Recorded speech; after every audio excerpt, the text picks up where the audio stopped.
Et alors Franck, vous êtes le maître du roman policier. Alors ce matin, notre invité, figurez-vous, lui aussi s'intéresse aux affaires criminelles, mais d'une toute autre façon, puisqu'il est producteur de spectacles. Il s'appelle Pascal Tunas. Bonjour Pascal. Bonjour Franck. Alors oui, c'est vrai qu'on est un peu sur le même business, le même créneau. Moi, je ne fais pas dans le bouquin, par contre, je fais dans le musical. Alors, c'est-à-dire, qu'est-ce que vous faites?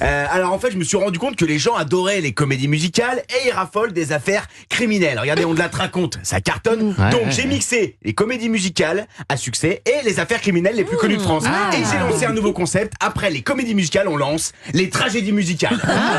C'est pas mal. Et ça consiste en quoi exactement?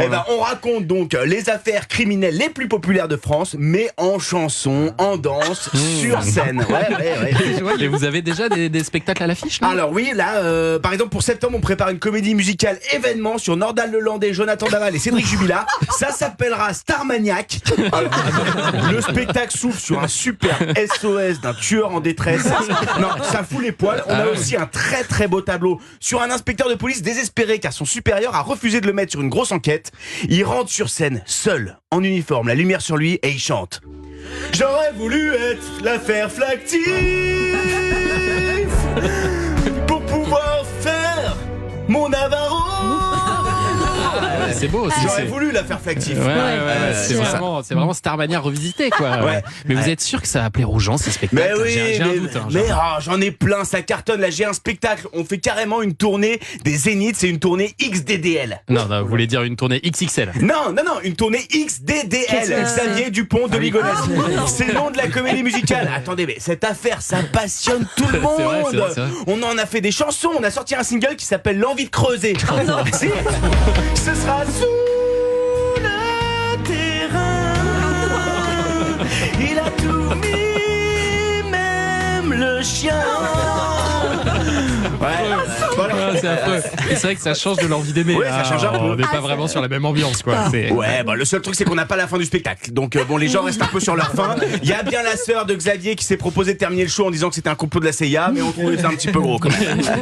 Et alors vous n'avez pas peur que ce soit mal pris de faire de l'argent comme ça sur des affaires criminelles? Attendez, vous rigolez Thomas, c'est pas moi qui ai commencé à faire de l'argent là-dessus. Regardez Netflix, chaque semaine ils font des séries sur des meurtriers qui mettent en avant l'affaire Fourniret. Ils ont fait des affiches de Monique Olivier en 4x3. Elle était sur tous les arrêts de bus. Limite c'était devenu une star la Monique.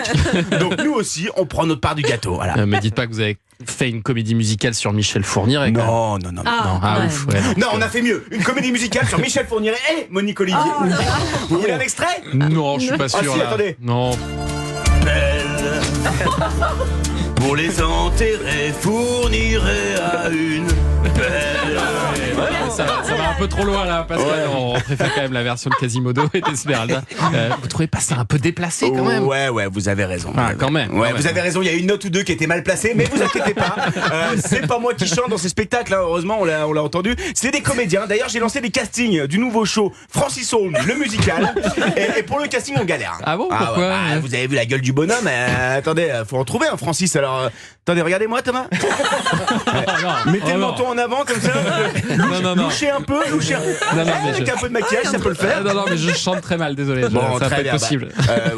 Vous inquiétez pas, Thomas, on vous mettra du playback. Je vous laisse, j'ai les répétitions du petit Grégory à Bercy là. On fait un lâcher de corbeau sur scène, c'est grandiose. Et puis Franck, si vous souhaitez qu'on fasse une adaptation de vos livres en chanson, vous me contactez et puis je vous fais ça aux petits oignons. Vous serez pas déçus, je pense. Merci Pascal Tunas et bravo Pierre-Antoine Damcourt.